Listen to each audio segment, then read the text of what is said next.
Nothing compares to Grandma's cooking, but with these old-school ingredients, you can get pretty dang close. Coconut is packed with creamy sweetness, making it amazing for adding texture and flavor to a range of recipes. If you thought that coconut products only came in the form of milk, cream, or flakes, think again. Desiccated coconut is an incredibly versatile staple to have on hand in your pantry, perfect for adding tropical deliciousness to cakes and bakes. This ingredient is made by drying the pulp of the coconut and grinding it up into fine shreds. A true retro star, it arrived in the US in the late 1800s and has long been used in baking. A little desiccated coconut's under pressure and he's attacking anything he can get his hands on. Its finer texture makes it super easy to incorporate into mixes and batters, and ensures all that coconut flavor is evenly distributed throughout the whole bake. One old-school favorite featuring desiccated coconut is coconut ice. In this simple recipe, the coconut is boiled with milk, sugar, and a drop of pink food coloring. Then, you simply press the mixture into a baking pan and allow it to set before slicing it up into slabs of coconutty goodness. Another classic is coconut macaroons, bite-sized chocolate-coated cookies where desiccated coconut is the star of the show. Here, the coconut is folded into a mixture of egg whites, sugar, vanilla extract, and almond extract. Then, the mixture is squashed into balls, cooled, and dipped in dark chocolate. It doesn't get more decadent than that. In the 19th century, lard was the fat of choice for making all kinds of sweet and savory recipes. This rendered pork fat is rich, creamy, and flavorful, but in more recent times, lard has become far less popular. Though still available today, lard is now overshadowed by other forms of fat, like butter and vegetable oils. The drastic decline in the use of lard is in part due to claims surrounding its negative health impacts. While it's true that lard is relatively high in saturated fat, which can increase the risk of developing heart disease if consumed in excess, butter actually contains more. Furthermore, lard has a greater amount of heart-healthy monounsaturated fat than butter. So, lard certainly shouldn't be cast aside for health reasons alone. This fat has a relatively high smoke point of 370 degrees Fahrenheit, which makes it ideal for frying and roasting. In baking, lard is prized for its ability to create flaky, tender pastries, with many traditional pie crust recipes consisting of a simple mixture of lard, flour, and water. Old-fashioned lard biscuits are also a classic recipe that's certainly worth trying, which involves cutting the fat into the flour before adding buttermilk for a moist and flavorful result. Instant pudding mix is an ingredient that has stood the test of time. Since first entering the market back in 1918, it's still sitting in many of our pantries today. This much-loved dessert mix transforms into a delicious, creamy treat with the addition of just a little milk. It comes in a range of flavors like vanilla, chocolate, and pistachio, and is great for incorporating into simple, no-bake desserts like puddings, trifles, pies, and cake frostings. With its ease of use and versatility, it's clear to see why instant pudding has been a household favorite for decades. One instant pudding recipe that has its origins in generations gone by is banana pudding. First, vanilla instant pudding mix is prepared with sweetened condensed milk, water, and Cool Whip, rather than the usual milk. Then, the pudding is layered up with sliced fresh banana and Nilla wafers in a trifle dish. The result is an impressive-looking layered dessert that's perfect for serving to guests. There are so many other delicious and creative ways to use instant pudding, such as incorporating it into cinnamon rolls or making milkshakes extra smooth and creamy. It also makes the perfect addition to a fresh fruit salad. We hope this one will still be kicking around for centuries to come. I hope there's pudding. Canned fruit is an ingredient most of us are probably used to seeing on supermarket shelves, but how often are you reaching for it in your recipes? Well, with its long shelf life, handy pre-prepared form, and nutritious qualities, stocking up on canned fruit is a pretty great idea. One of our favorites for making nostalgic desserts are canned pears. Canned pears are a pantry staple your grandma likely had on hand. They're sweet and succulent, already peeled, and perfectly ripe, so they typically need very little prep. The pears are usually preserved in either syrup or juice, which adds a little extra sweetness to your recipes as well. An old-school recipe in which canned pears are the shining star is pear and sultana cake. In this dessert, a sweet and spicy fruit filling is sandwiched between 2 layers of cake batter before baking, resulting in a crumbly, pear-loaded cake that screams nostalgia. Canned pears also make a wonderfully convenient addition to pies, tarts, and cobblers. They can also serve as a satisfying dessert as they are, or perhaps with a dollop of whipped cream. You can even try incorporating pears into savory recipes, such as an indulgent pear and gorgonzola pasta or a crunchy pear and walnut salad.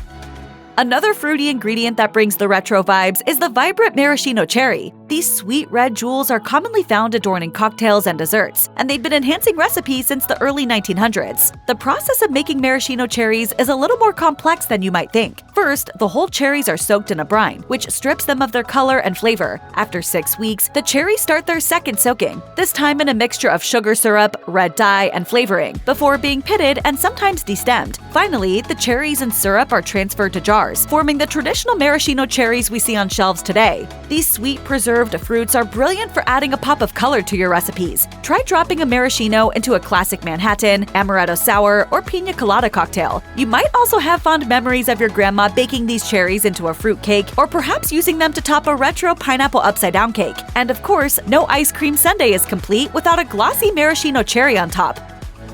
An ingredient that's been a staple in our kitchen for centuries, molasses is a thick, dark syrup with a rich flavor that's both sweet and slightly bitter. Molasses is a byproduct formed during the sugar-making process, and it's thought to have first been produced in 500 BC. Before the widespread availability of refined sugar, molasses was the go-to sweetener for many. Molasses is a popular ingredient for adding sweetness, color, and a unique depth of flavor to old-fashioned baked goods and savory recipes. One of the most famous uses for this sweetener is in gingerbread cookies, where its deep flavor pairs perfectly with spices like ginger and cinnamon. Molasses is also a key ingredient in traditional Boston baked beans, where it adds a wonderful sweet and smoky richness. This unique ingredient also has some surprising potential health benefits. While refined sugar offers very little in the way of nutrition, molasses is high in many vitamins and minerals. It's an excellent source of magnesium and potassium, which play a key part in heart health, as well as iron and calcium, which we need for healthy blood cells and bones. Molasses is also rich in antioxidants, which can protect us against oxidative stress and reduce the risk of developing certain diseases. Of course, it should still be consumed in moderation.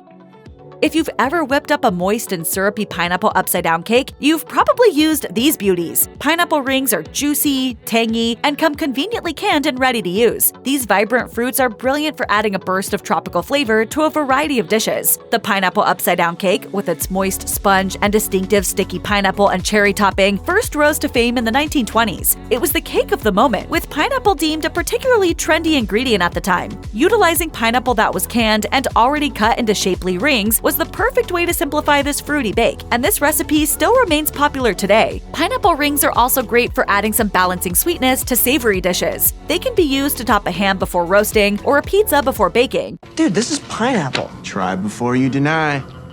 Pineapple is also perfect for throwing into salads for some extra tang, or garnishing a cocktail for a tropical twist. Ultimately, the pre-cut rings can save you heaps of time removing the crown, rind, and core from a whole pineapple, so toss them into any recipe that calls for this juicy fruit and thank us later.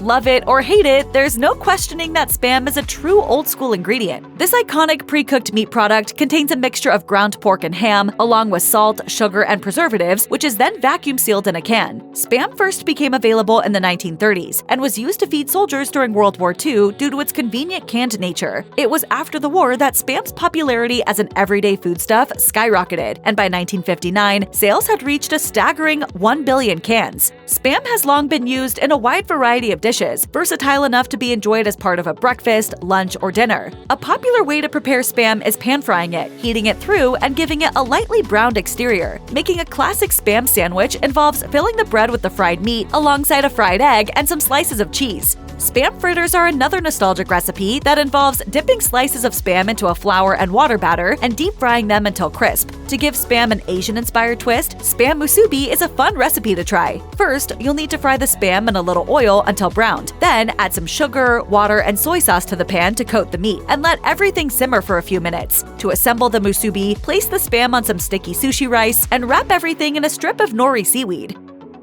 If you mention tapioca to anyone who was at school during the 50s and 60s, you'll likely be met with tales of a slimy dessert, often likened to frog spawn. Typically served with a dollop of jam, tapioca pudding was a staple on the school lunch menu for many. Tapioca is a form of starch that comes from cassava root, and it's available in the form of either flour, flakes, or pearls. For their part, tapioca pearls are the variety that feature in the classic tapioca pudding, where they're combined with milk, eggs, sugar, and vanilla. However, if you're still traumatized by memories of a slimy school school pudding, there are plenty of other more appetizing ways to incorporate tapioca into your cooking and baking. The flour can be a valuable addition to baked goods such as brownies and cookies, bringing a crisp, chewy texture and serving as a brilliant gluten-free alternative to traditional all-purpose flour. It's also used as a thickener in savory recipes like soups, stews, and gravies. In recent years, tapioca has had a resurgence of popularity, especially with the rise of bubble tea. This Taiwanese beverage makes use of large, chewy tapioca pearls called boba, which are added to the mixture of milk, fruit juices, and tea. Thanks to this trendy drink, tapioca now has a new generation of fans around the world.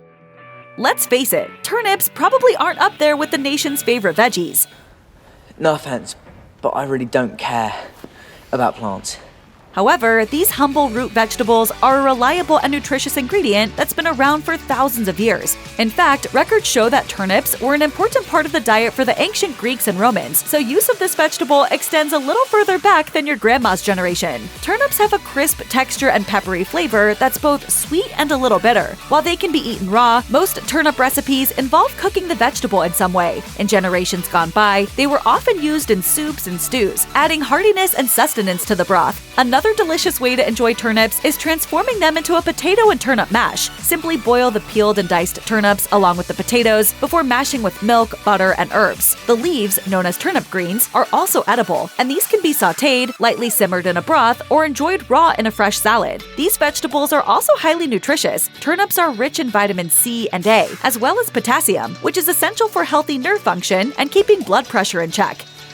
Currants are small, chewy, dried fruits with a distinctive tart yet sweet flavor. They're incredibly versatile and will stay fresh in the pantry for long time periods, so they're perfect to keep on hand for all of your baking needs. Typically made from a small variety of grapes of the black Corinth or Carina varieties, currants are produced by drying the fruits for several weeks to remove most of the water content. This makes their flavor much more concentrated than that of a fresh grape. Currants are closely related to raisins and sultanas, which are produced in a similar way using different varieties of grape. However, currants tend to have the strongest taste. Traditional recipes like fruit cakes, scones, and mince pies often feature currants, where their rich, tangy sweetness adds plenty of depth to the bakes. Currants are still widely available today, and they're fantastic for mixing into homemade muffins, cookies, or bread. Or for a savory option, they will complement meat brilliantly, providing a balancing fruitiness to the rich, hearty flavors of beef, lamb, or chicken. Supper is venison with black cabbage and peas.